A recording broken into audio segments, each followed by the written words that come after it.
Radio Publique Africaine.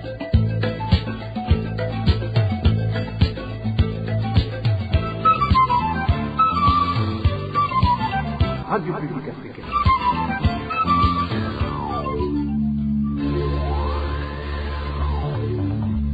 Ni umwanya w'amakuru mu Kirundi. Mukaba muyashikirizwa na Josiane Muzaneza. Turi ku munsi wa gatanu igenekerezo rya 18 gitugutu umwaka wa 2024 kaje nshuti namwe bakunzi muri ano makuru twabateguriye agitwa hanini n'izingo nkuru zikurikira.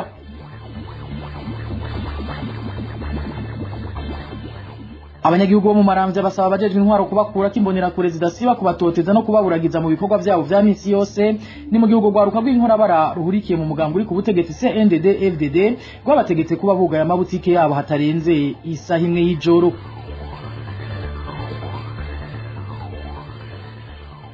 Leta y'u Burundi hamagariwe gutorera umuturama ingorane zugarije igisata c'uburimyi kugira ngo abarundi muri rusangi batora koyoko bishikirizwa n'ishiramwe PASEM mu gihe abandanya kuvugwa ubukene n'inzara mu gihugu. Muraza kubikurikira murano makuru muraza no kumva amakenga y'abanyagihugu mu ntara ya Muyinga banegura inyifato ya bamwe mu bapolisi baho bahungabanya umutekano kubera kaborigwe kandi ari bo bari bajejwe kubungabunga. Nayo nkuko bisanzwe ku minsi yose ya gatanu mu gice cya kabiri c'amakuru tubashikiriza ikiganiro dukingira ibidukikije. Uyu munsi tukaba yagira kubijanye n'igitegwa ca pacura yana yandi mu kanyi sase ndabaramutse subire ndabahe nikaze mwidonyido.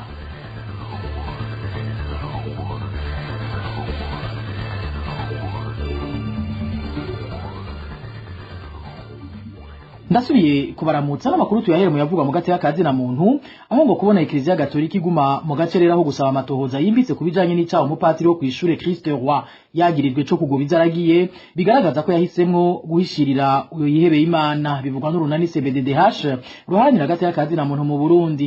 Berari Nibizi umuyobozi nshingwa bikorwa muri urwo runani ahamagarira leta cyo kimwe na Eklezia Gatolika gukora uko bashoboye kose kugira ngo Emilienne Sibomana arenganurwe uko taho byabonetse aho utabaza cika umwasi mu gihe ukekwa kwicaha we atigeze akomwakoma. Bashatse kwerekana yuko ubutungane bw'u Burundi bushigikiye amabi ariko arakorerwa abana mu mashure abo gushurashuzwa bituma batiga bituma n'indero itituka mu gihugu. Twarabandikiye kete itariki 30 z'ukwa gatatu umwaka uheze turandikira umukuru w'igihugu turabimenyesha n'umushikiranganje w'ubutungane yaramashira hamwe arongowe n'abakenyezi hanyuma turaheza turarindira inyishu ntabwo twishuye. Ikindi naco tubabaza nuko urunani rwo haranira gate y'akazi na muntu twarandikiye musenyeri mukuru w'Igitega itariki 25 z'ukwindwi umwaka uheze tumusaba yuko yogira icavuze agafasha kugira bagira amatohoza akwiye yimbitse kuko nk'umwungere wa Eklezia Gatolika muri Gitega atonezerwa nuko umwe mu ntama ziwe yofungwa azira akarenganyo gaciye ku makosa yakozwe n'umwe bafashije kurongora intama. Twebwe twamusaba yuko ubutohoza bagakurikiza ubutungane kugira ngo twebwe nyene dushire ishavu tumenye ko ujye mupatiri koko yejejwe kuko n'ubu urubanza rwose bazocira Sibomana kumugumiza mu gasho tuzokoma tubona yuko birimwo akarenganyo kubera yuko banse kubandanya batohoza amabi Emilienne Sibomana yerekanye mu gesure Christ Roi y'Igitega. Turasaba rero umwungere wa Archdiocese ya Gitega ko yoheza ry'amatohoza bataye hagati canke banigiye mu menshi ivyavuyemo ko yakurikiza kugira ngo Emilienne Sibomana aronke ubutungane kugira ngo amashure yegukira Eglise Katolika muri province yiwe ntiyambe watumwa urutoke yagirizwa yuko akingira ikibaba abihebeye Imana bubahuka bakarenga ku ndahiro y'ukubahiriza abo barongoye intama baragiye. Turasaba na Eklezia Katolika mu gihugu c'u Burundi yuko boheza bakagenda bagatohoza bagaheza kuko nta kaburimbo kijya gituma urubanza rwa Emilienne Sibomana rutariko rukurikiza amategeko. Haraboneka yuko na Eklezia Katolika ibifisemo uruhara. Ivyo rero twebwe twabonye yuko abo bose bafise uruhara yaba Eklezia Katolika yaba ubutungane bw'u Burundi bafise ikosa rikomeye ryo gukingira ikibaba uvagirizwa amabi kandi atari amabaye ariyo yose ari amabi yo mu kwaruka. Muri ico gisata nyene bamwe mu banyagihugu bo ku mutumba wa 13 wa Maramvya zone Maramvya komine Mutimbuzi ntara ya Bujumbura bariyamiriza ingendo y'imbonera kurezi babuza gutembera mu masaha y'ijoro. Abafise amabutike nabo bategekwa kuyugara guhera isaha imwe y'ijoro. Abo banyagihugu bagasaba abajejwe intwaro gufasha guhagarika iyo nyifato bavuga ko itabereye. Ni nkuru twateguriwe na Emmanuel Niyongeko. Abanyagihugu bo ku mutumba wa 13 Maramvya zone Maramvya komine Mutimbuzi intara ya Bujumbura bavuga ko badatahura ingene babuzwa uburenganzira bwo gutembera mu ijoro mu gihe atasaha ntarengwa yashinzwe yo gutahirako. Isoko ryacu muri abo banyagihugu bivuga ko byatanguye ku munsi w'Imana uheze aho imbonera kurengo zikubita abo bihuye bose. Munakoze zifite kimaze imisi zihotera abenegihugu zikabakubita zibahora ngo bataha ijoro aho zirwa kwita kwa Mungu abitwa ntawe kena bishaka Boniface mu gacimbirizi nyene agategerewe isaha zibiri avuye ku kazi ka misi yose arakwitwe arashaya amaze gushika muhira aritura utwara agacimbiri kubaza muri Etienne we yamubariye ngo akaburegwe yabasizeko kandi atanzuga ari yanyweye. Ku munsi wa gatatu bucaro wa kane uwitwa Claude batazakora umuti wo muri Zinyeri nyene yaguye mu karuti imbonera kure wari kwibombo ari karavoma amazi ziramukubita ziramwonona yarashinzikaye rwose. Ivyo biza vyiyongera ku gutegeka abafise amabutike kuyugara guhera isaha imwe y'ijoro. Abanyagihugu bagasaba ko iyo nyifato bavuga ko itabereye yohagarara.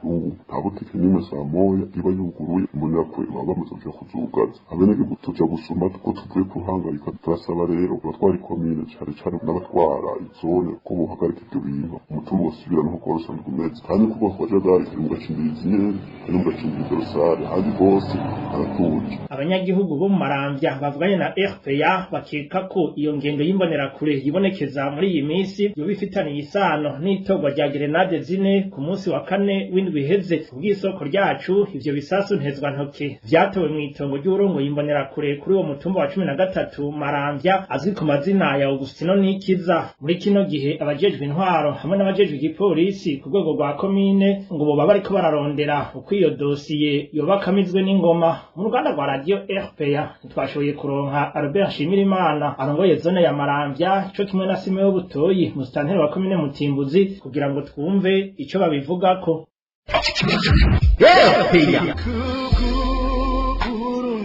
Ijambo ni rwawe, ijambo ni rwawe.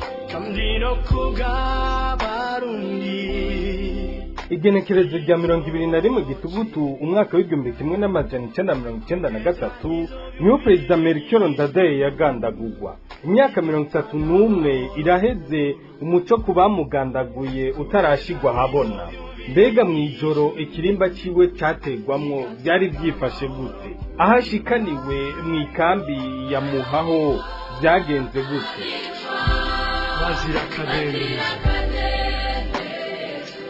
Mu kiganiro ijambo ni rwawe cyo kuri uyu wa mbere igenekerezo rya 21 Gitugutu muzokurikirana intahe y'umusirikare yahungishije Perezida Ndadaye amukura ku kirimba amujana mu ikambi ya Muha aho yakuwe ajanwa kugandagurwa. General de Brigade Joseph Rugigana mu mwaka w'1993 yatwara kompanyi y'abasoda bakoresha Blanda.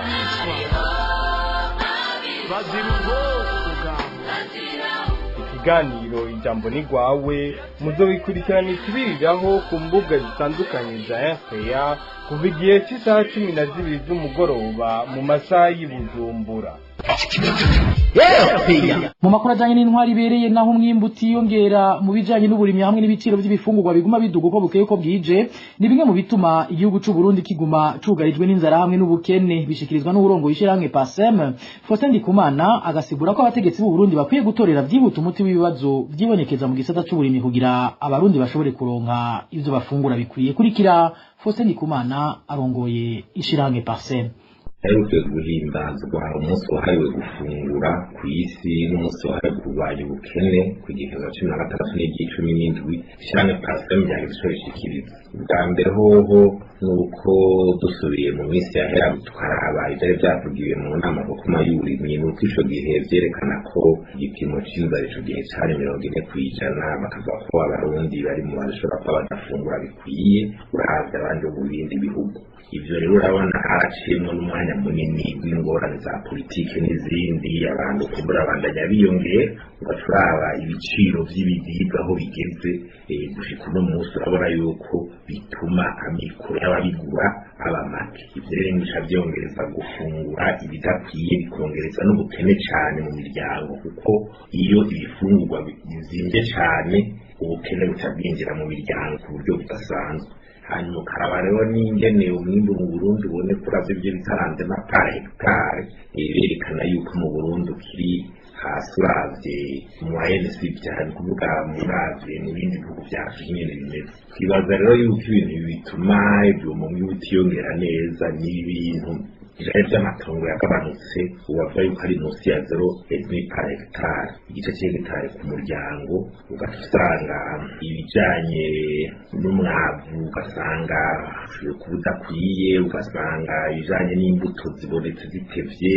canke zidakwiye zizimvye ibijanye no kurondera la mekanisation ingene hoza uburyo buni bwo kurima ahantu hanini kuma turimisha yasuka ugasanga ubushakashatsi ntibukwiye hanyuma usanga ibijanye n'abarimyi bonyene ugasanga abarimyi ntibafise ubumenyi bukwiye bimwe vyo kugira vulgarisation kubakurikirana ugasanga ntibikwiye ugasanga leta rero nayo nyene muri politike ugasanga ivyo gukanifya nta mastatistike ahari azarerekana ivyo bifungane bimeze ugasanga amapolitike amwe usanga aje giturumbuka atizwe neza hajamwo rero ibi vya changement climatique n'ingene amafaranga ya bije usanga ashirwa muri ico gisata imwe n'abafekite n'ingene n'abangana ugasanga abacayimwa gahato ivyo rero nivyo bityo kwicarirwa kugira umwimbu w'uburimyi ushobore kwiyongera kuko n'ahandi ho umwimbu ubanayije kugumumeze ibiciro bikaduga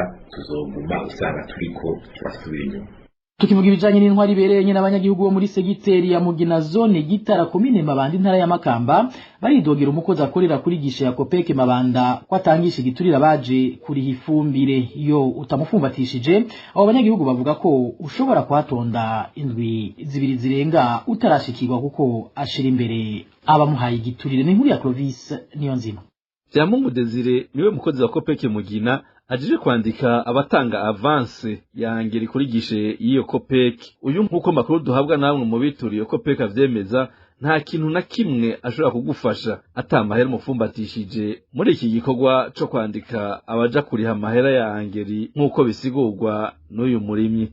Iturire yatanguye kurya guhera itariki n'uno munsi aracari kugira gukorera ibintu umuha 5,000 canke 10,000 kandi naho nyene simpaka ngo yamuhaye ngo munsi ngo shitaho ubutahanye arabidindiza kugira bagume bironkera amafaranga harura gutonda indwi yose guhera ku wa mbere gushika ku munsi wa gatanu utaronka ubwo butike. Vyamungu Desire abarimyi bavuga ko ari bo bahagaze mu nda asiga akaranga muntu zitondetse imbere yiwe akaja hanze kurondera abamuha ibiturire. Ku munsi wa mbere batanguye batondesha karangamuntu baragira umugwi wa mbere wa kabiri wa gatatu wa kane wa gatanu wa gatandatu n'umugwi wa mbere warimwo karangamuntu ntizashikana 60 batashe ata n'abantu ngira ngo bari mu mugwi bashika 20 bakoreye yasohoka hanze bakagenda bakamufumbatisha amafaranga hanyuma agaca yinjiranye nka karangamuntu nka 20 agaca akorera abo umwe batondeka za karangamuntu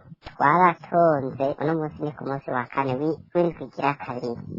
Abo barimyi bo muri zone Gitara neza na neza muri segiteri ya Mugina basaba abamurongoye kumusubirako canke bakamusubiriza. Ingorane aba barimyi baheza bakagira rero sizo gusa kuko niyo iyo angerije usanga batayironse bose kubera batabimenyeshejwe canke yaronkejwe abatanze ibiturire. Ni inkuru tuzogarukako. Arakoze Clovis niyo nzima mu gisata c'indero naho abavyeyi barereye kw'ishure shingiro rya Buga riri muri komine Makebuko bariyamiriza intererano z'agasakitsa kibasabwa n'umuyobozi w'iryo shure ashigikiwe n'abagize komite y'ishure. Abo bavyeyi bamenyesha ko muri iki gice ca mbere umuyobozi w'iryo shure amaze gusaba intererano incuro zibiri zose umuvyeyi adatanze ayo mafaranga asabwe umwana wiwe agaheza kirukanwa. Ni nkuru twateguriwe na Elvis niyo mungere. Mu ndwi ya mbere ya kino gice ca mbere Hagabimana Jean Claude umuyobozi w'ishure shingiro rya Buga riri muri zone Maramvya komine Makebuko yasavye abavyeyi bahareriye amafaranga 3,000 atansigura bahaye. Isoko ryacu aho muri iyo komine rimenyesha ko mu misi mike cyane yaciye abasaba yandi ifatiye kuri mwaka kuva ugitangura atanindwi yaho abanyeshuri biga yashakangura kubirukana abatuma amafaranga 3,000 ku mwana ku mwana. Ibyo muri bitatu rero tuzi icyo byakora kandi inama yahabaye bidateye na kabiri aca abatuma umwana umwe 1,000 ayo oye yabwiranye abana ngo n'abanyezamu. Abo bavyeyi bamenyesha kandi ko ayo mafaranga bariko barasabwa muri uyu mwaka yiyongereye ku yandi mafaranga 3,000 basabwe mu mwaka uheze. Umuyobozi yababwira ko arayo kubaka ikirasi c'abana bimenyereza ariko ngo bararindiriye ko cubakwa amasahera mu nzira nk'uko bibandanya kuvugwa n'isoko ryacu. Nyamara yose yatanze ntiduheza ngo tubone icyo yakoze. Nk'akarorero nkuru ku mwaka uheze twaratanze amahera ngo nayo kubaka ishuri. Iyo shuri kugeza ari nk'ubu urabona tugeze mu kwezi kw'icumi amahera yatanzwe gutangwa mu kwa gatanu k'umwaka uheze iryo shuri ntituraribona n'inkuru urumva ko bibabaje. Abo bavyeyi barereye kw'ishure shingiro rya Buga banigura kandi n'abagize komite y'ishure ko boba bashigikira amanyanga y'uwo muyobozi. Ikibabaje rero kandi ayo mafaranga uko kuyatanga ntari kuronka nukuri turarushe inama y'abavyeyi naho yoba ni nk'inkinamuco kuko abaheruka bateguye na nyakomite yiwe nyene y'abavyeyi n'ubusanzwe novuga yuko na komite y'abavyeyi nawe nyene bafatanije mu kudupfukama mu nda. Abo bavyeyi basaba abakurira umuyobozi w'iryo shure shingiro rya Buga kubafasha gusaba isiguro ku ntererano z'agasakisaki asaba abavyeyi. Mu ruganda rwa Erupeya ntiturashobora kuronka Hagabimana Jean Claude umuyobozi w'ishure shingiro rya Buga kugira agire ico ashikirije. Elvis niyo mwungere akenuye abashoferi bagendesha imodoka z'amabisi zunguruza abantu mu makartie atandukanye yo mu gisagara ca Bujumbura basaba gusubizwa amafaranga y'umurengera batangishijwe n'ishirahamwe Atrabu ngo baronswe udupapuro bahomeka ku muduga twerekana quartier bus ikoreramwo. Iryo shirahamwe rikaba ryabatse amafaranga arenga ko 10,000 kuyatangishwa na meri ya Bujumbura kugira ngo bahabwe inyadupapuro. Ino nkuru tuyibaze Innocent Valentin Singirankabo. Ukwezi kuraheze abashoferi bagendesha imodoka z'amabisi zunguruza abantu mu makartie atandukanye mu gisagara ca Bujumbura batanguye kurihishwa amafaranga 40,000 n'ishirahamwe Atrabu ngo baronswe udupapuro autocollant bahomeka ku modoka twerekana quartier bus ikoreramo. Ku munsi wa gatanu w'indwi iheze meri ya Bujumbura yo yasohoye itangazo ivuga ko utwo dupapuro tugugwa amafaranga 27,000 inamenyesha ko ayo mafaranga ashigwa ku makonte ya meri ya Bujumbura ifise mu mabanki. Bamwe mu bashoferi bamaze kuriha 40,000 muri Atrabu bavuga ko bibwe n'iryo shirahamwe ry'abagendesha imiduga yunguruza abantu.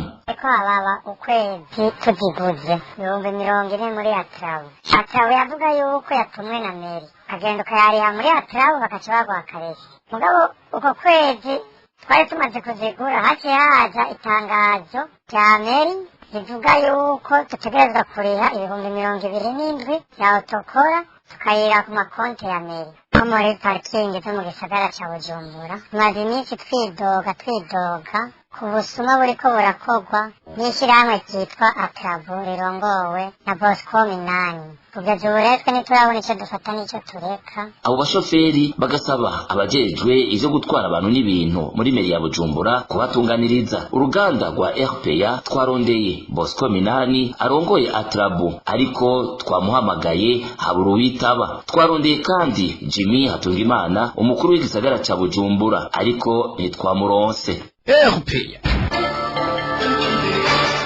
Nena babwiye mu ntango zano makuru abanyagihugu mu gisagara ca Muyinga baranigura ingendo ya bamwe mu bapolisi bihereza urukani mu masaha y'akazi bigatuma batera akajagari. Ivyo bakaba babishiza habona inyuma yaho hari umunyagihugu yagandaguwe kuri uyu wa gatatu arashwe n'umupolisi w'igihugu c'u Burundi. Ni nkuru ya Emmanuel Ndayishimiye.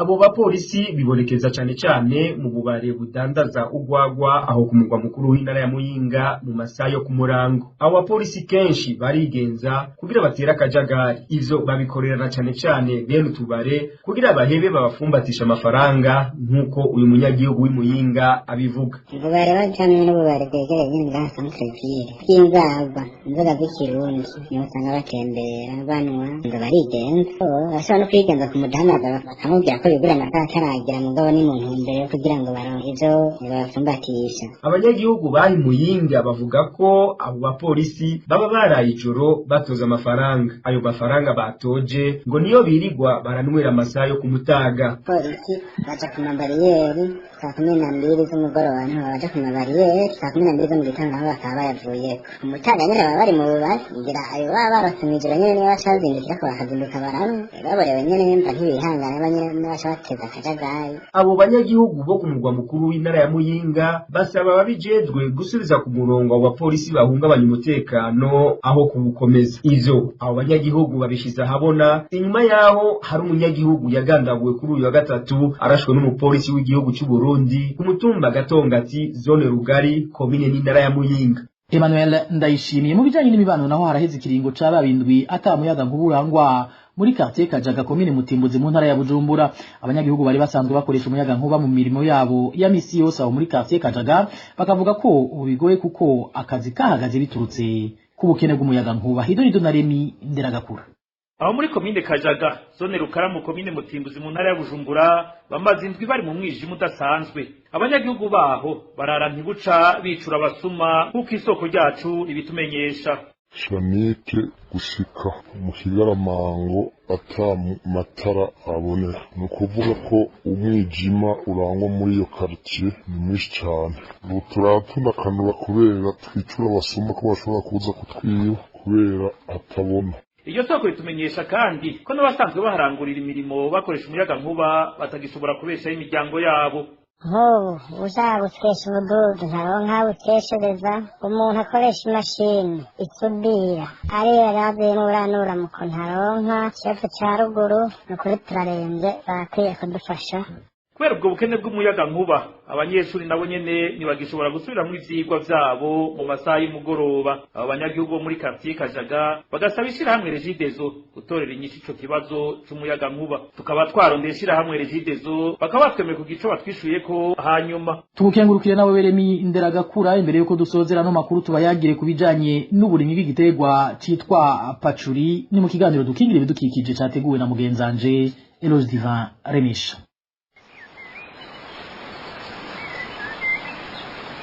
Dukingire ibidukikije. Dukingire ibidukikije ni ikiganiro gihamagarira abanyagihugu bose bisata bitandukanye kumenya ko ibidukikije ari byo soko ry'iterambere n'amagara meza ku bantu no ku binyabuzima. Ikiganiro dukingire ibidukikije mugitegurirwa mukagishikirizwa na Radio Publique Africaine ijwi ry'abanyagihugu.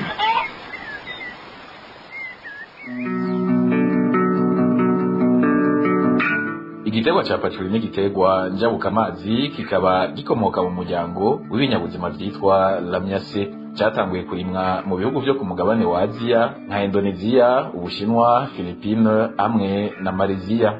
Ni igiterwa ubundi gihingurwamwo amavuta yo mu bwoko butandukanye dusanzwe dukoresha mu buzima bwa misi yose nk'abantu. Mu Burundi ubushakashatsi kuri ico giterwa kugira ngo gitangure kurimwa mu barimyi bwakozwe mu mwaka w'ibihumbi 2018. Mu kiganiro dukingira ibidukikije cy'uno munsi Isanirizi RPA irabashikana muri komine ya Nyanza-Lac, ikomine iri mu zigize Burundi zirimwamo cyane igiterwa ca pacuri. Abarimyi bacijukiye nabari basanzwe barima igiterwa cy'ikigazi kubera ko ivyo biterwa bibiri binabana neza bigafashanya mbere no mu gukura neza akaboneka n'umwimbu ushimishije. Ni ivyanini tugiye kurabira hamwe muri kino kiganiro cyo kuri no wa 18 Gitugutu mwaka wa 2024. Eloge Divan Remesha nije ngire ndabashikirize kino kiganiro, ndabahaye mwiriwe canke mwaramutse, nongera ndabaha n'ikaze.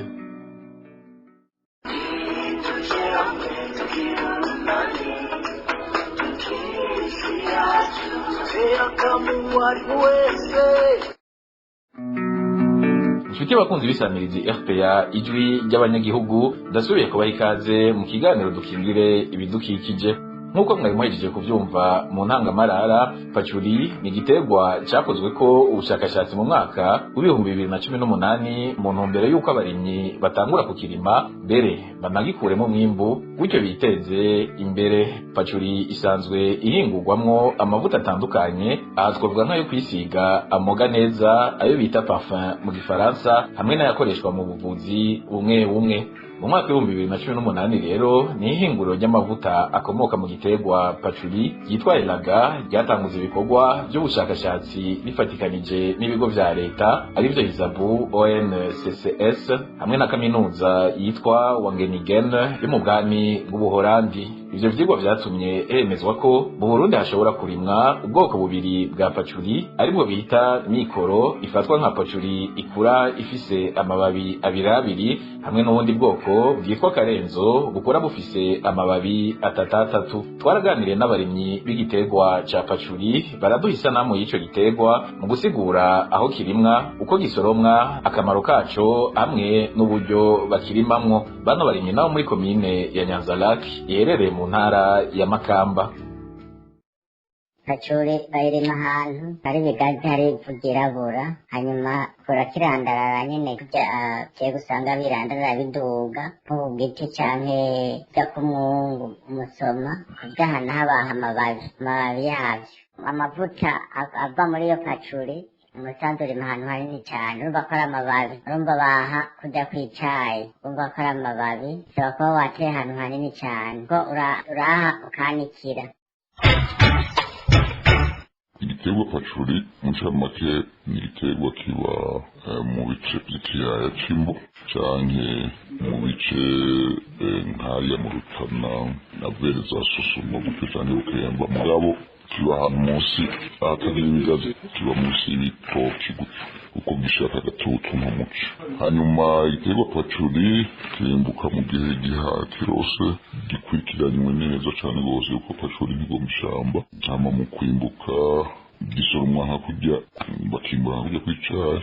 Kandi pacuri ni igiterwa njabukamazi kivamo amavuta y'agaciro, amavuta ashoka hanze muri Leta Zunze Ubumwe za Amerika, Canada gutyo. Iyo kirimwe kiba munsi y'ibigazi mu matongo y'abantu biratuma n'ibigazi navyo nyene biguma bimeze neza, harabamwo akarusho. Abo barimyi twaganiriye batubwiye kandi ko ico giterwa mu kukirima kugira umwimbu ube mwinshi kandi umere neza ngo gitabizwa umwavu w'ikirundi. Abahinga mu by'uburimyi kandi baravyemeza bagasigura mbere ko bituma havamwo n'amavuta meza. Ico giterwa ca pacuri ubundi cimbuka inyuma y'amezi 3 inyuma yo gutegwa, nk'uko abo twaganiriye mu bakirima babimenyesha.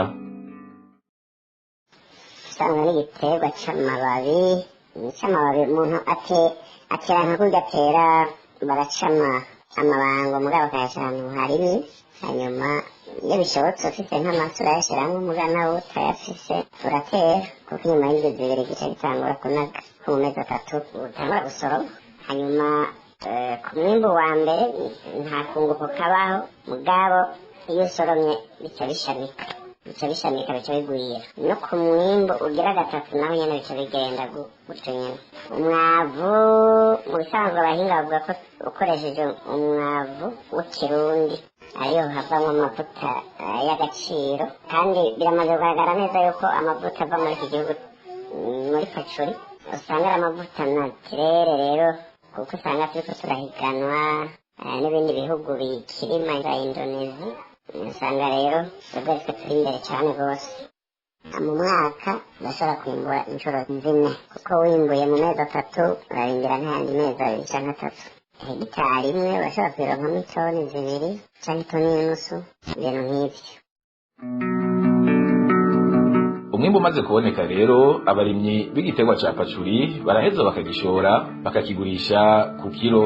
Igiciro ku kilo kiri ku mafaranga ari hagati y'amajana 3 n'amajana 4. Aho muri komine ya Nyanza-Lac twaganiriye bagishora ku cicaro c'ishirahamwe Elaga, ariko bakabona ku ruhande rwabo ko igiciro bagurirwako kikiri hasi.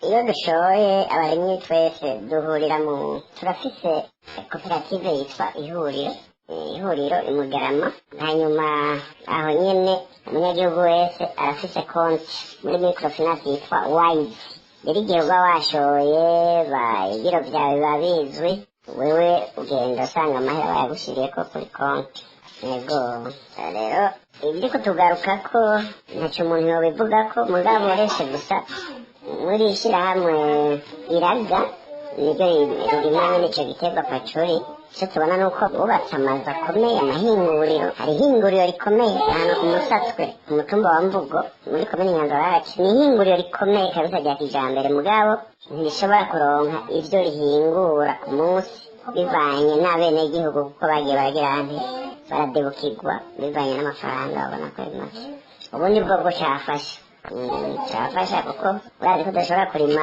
imyumbati mu mezi atatu ngo butanguye kugira hantu kwimbura rero byafasha kabisa ariko nka hamwe bokumva ko bari bakwiye kubwirane kongera byotuma haba hakunguka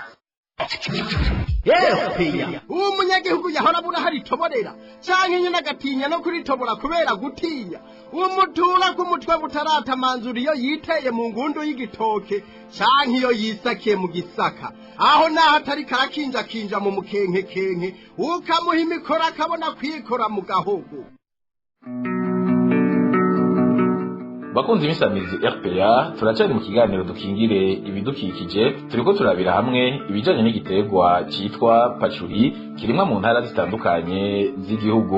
RPA yabashikanye mu manuko bw'igihugu muri komine ya Nyanza-Lac aho ico giterwa kirimwa na cane cane mu mazone ya Nyanza-Lac na Kazirabageni. Nk'uko twabibabwiye abo barimyi bashora umwimbo wabo mu ihinguro ryitwa Elaga. Aha twonabibutsa ko ari naryo ryakoze ubushakashatsi ku giterwa ca pacuri hari mu mwaka wa 2018. Naho rero iryo hinguriro Elaga rigura ico giterwa ikanagihingura haracari hagahaze na cane cane ku mwimbu uboneka.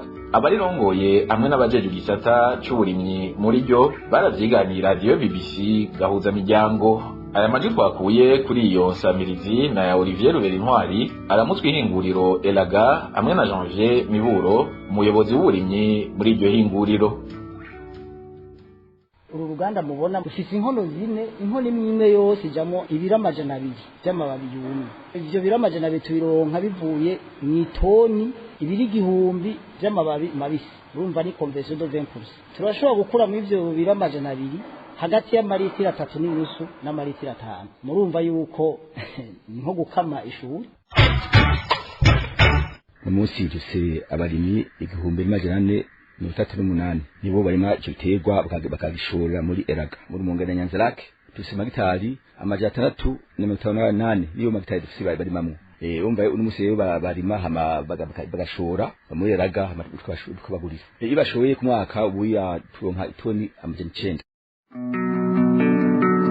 Ku ruhande rw'abarimyi nabone bavuga ko ari bikenewe guhinduka kugira ngo pacuri igiterwa njabuka amazi gishobore no kugira akamaro igihugu mu bijanye n'ubutunzi. Aha bafatira ku kuntu hari n'abarimyi bahoze bakirima ariko ubu basa n'abakiretse bivanye n'igiciro bishurwa ku kiro bagereranije n'ibikorwa bagikorera kugeza bacimbuye. ari nako basaba leta kongereza ingufu mu burimyi bw'igiterwa ca pacuri. Turasaba leta nuko kumbure kugira ngo abanyagihugu bayirime n'umutima uri mu nda kuko bariko bararaba ikiro c'ayo mababi ya pacuri kigurwa 300 ari igiterwa njabuka amazi. Urabona nawe yuko amafaranga yose asubirayo. Umwana kuvuga uriko uraraba umukozi amahera akorera ku munsi mu ndimo 1000 ku munsi. Nawe rero uriko uraraba nk'hegitari bariko bayibagarira amahera atari munsi y'445. Hanyuma hegitari uriko urayimbura ubwa mbere ukayikuramwo itoni canke itoni n'inusu zibiri. Cumba yuko uburyo bwose ntaco rikibutwara canke bugatwara iryo shirahamwe Elaga.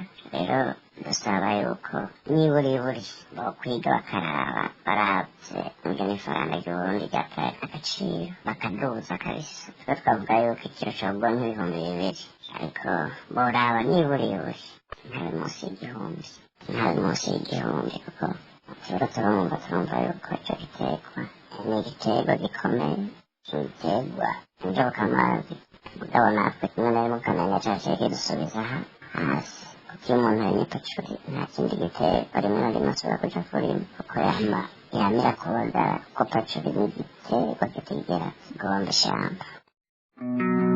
Bakunzi b'ikiganiro dukingira ibidukikije ni no kuri ivyo bisabwa muri rusangi n'abarimyi b'igiterwa ca pacuri ikiganiro cyo kuri no wa 18 gitugutu umwaka wa 2024 kigarukiye.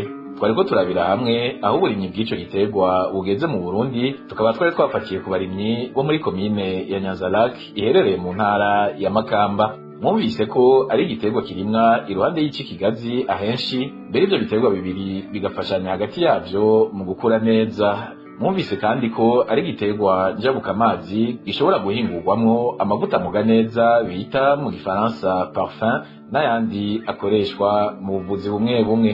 Ndabashimiye rero mwese mwari muduteza abiri kuva kino kiganiro gitanguye gushika aho kigarukiye. Nshimire kandi n'abanyagihugu baduhaye umwanya wabo bakatuyagira ibijanye n'igiterwa pacuri. Eloge Diveremesha mwari kumwe kuri mikro, Ndabike Banure nongera ndabifuriza kuroranirwa mu byanyu no mu banyu, naho ku munsi wa gatanu w'indwiza mu kindi kiganiro dukingire ibidukikije.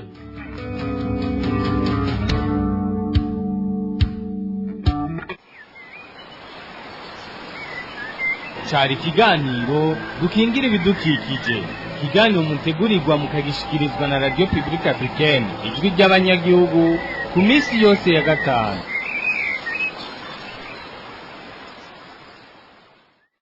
Arakoze Eloge Diveremesha akaba ari nongaha makuru twabateguriye aciye agarukira. Mwakoze mwebwe mwese mwari muduteze yombi, bakoze n'abagenzanje bo mu ruganda wo kumenyesha makuru bamfashije gutororokanya ano makuru yose nabashikirije. Nibagiye abahinga b'ivyuma batumya no majwi abashikira atagatosi, Jose muze neza nayo konda yabashikiriza. Ndabike bantu ndabifuriza kuroranirwa mu banyu no mu byanyu. Imana ibandanye irinda Burundi n'abarundi naho ubutaha.